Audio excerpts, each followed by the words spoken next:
Good morning. Alright, I guess I'm gonna give it a shot. I have one piece that I started working on last night before I went to bed. I just woke up, so I guess I can walk you through what I need to do with it. This is an Ibanez acoustic bass. Laminate top. Nothing to write home about. It has a low nut slot, and it just kind of generally needs a setup, but the nut slot was literally just bouncing off of the first fret here.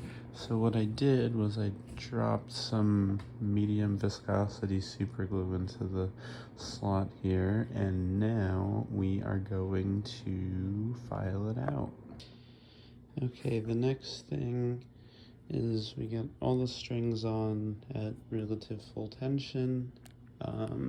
We're gonna want to adjust the neck, and I get asked a lot how I know when the neck needs to get adjusted, visually speaking, because there's like gauges and obviously you can feel it.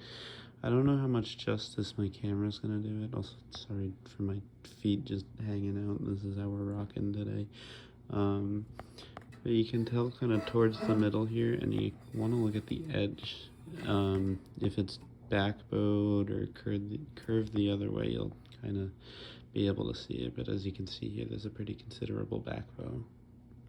So we're gonna give her a couple rotations or quarter rotation, maybe 2/4 rotations because it was pretty considerable, and then we can check and see what we're looking at. Okay, so it's really important to overshoot when you're dropping super glue into a nut slot like this, because it's going to come up as like a bead type of deal when you kind of want it to be flat up against the edge of the nut here, otherwise your intonation is going to be off. So I overshot it quite a bit so that we can kind of just level it out, and it should be fine. And I can kind of make an example of this by, I don't know how easy it is to see this, but yeah, we're sitting at about 0.030, 0.030, 0.030, and we are at 0.080 on the low string, which is good. Why save the old strings, you ask? Well, I don't have a file that's going to accommodate filing out a nut slot that's like 105 to 110 gauge. Just not here, I'm not at work. So what's another good guess of something that's abrasive that could potentially sand out an area of CA glue or plastic? A string. And it just so happens to be the right size. I'm working with real amateur camera angles here because I don't really know what I'm doing yet, so I guess I have some time to figure it out. Oh, Jesus. And I appreciate any feedback, especially regarding like audio quality or, how I can do things better with the camera or what I can get. So basically what I'm going to do, and this is probably going to take a while, is just take the old string and run it back and forth with a good amount of pressure. And you'll know you're doing a good job because you'll start seeing some dust come off. And just do that, and then periodically put the other string on and check until you're at the right depth. Alright, so I brought the distance down to a pretty reasonable amount. I wouldn't call it professional level, but I am vibing with it, and it's for a beginner anyway. It's pretty comfortable to hit the first fret. It's not fretting out anywhere. The relief is nice and okay, so that leaves us with a little time. So I guess we can talk about the Firebird that was sent over to me to do the headstock repair on for C2 person. So I'd like to preface this with the fact that this is the first ever headstock repair I've done. And I did it for them for free, one, because I want to be a team player for the scene and the community, because it means a lot to me. And there's my toes again. And two, because I just need to, have examples to learn on. So this is what we're working with, or where we're at now. It's nice and smooth. I think cosmetically it looks kind of poopy just because the finish is a little transparent here, see-through finish.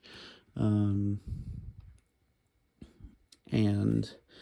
there's some exposed super glue and stuff like that. But basically what I did, and there was another crack that popped up right here that I had to glue. But yeah, so I put this on with some wood glue and clamped it down nice and tight with a block on top of here. And then I ran through it with some wood filler and black CA glue to kind of match the finish. And then went over it with a paint marker and then sanded it flush. I think it's to the point now where it's comfortable. I still need to talk to them and just kind of see what they're expecting out of this when it comes back. The front is a little yucky looking, but I mean, just kind of on a utilitarian basis. Like, it works and it works well. I had to glue the truss rod cover back together because finding a reproduction Greco Firebird style truss rod cover is going to be next to impossible. I have it tuned up to drop C sharp with the G string tuned down another half step, which is ironically the same tuning that we use in Haunt Dog for a lot of stuff. And I'm excited to get this back to them and to hear their thoughts on it. I just wanted to say, since this is the first time I'm doing anything like this, and I never really pictured myself doing anything like this until literally yesterday, I wanted to thank you all for being even a little bit interested in the fact that I do stuff like this. It means a lot, and it really validates the fact that I've chosen such a strange career path, I guess, for lack of a better word. And I guess this wouldn't be one of those silly luthier type YouTube videos without a sound demo of the thing that I just showed you how to fix. So without further ado, I guess I will play you something.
Yeah, I guess the selling point for me is that I listen to emo music, and a lot of you like emo music, so I guess I'll play some more emo stuff the more I do this, if this goes well.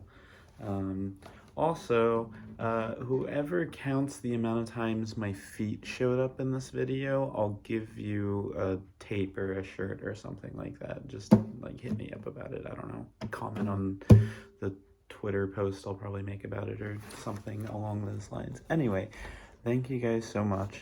And if this goes well, I'll do it again with something arguably cooler than this piece of something. Bye.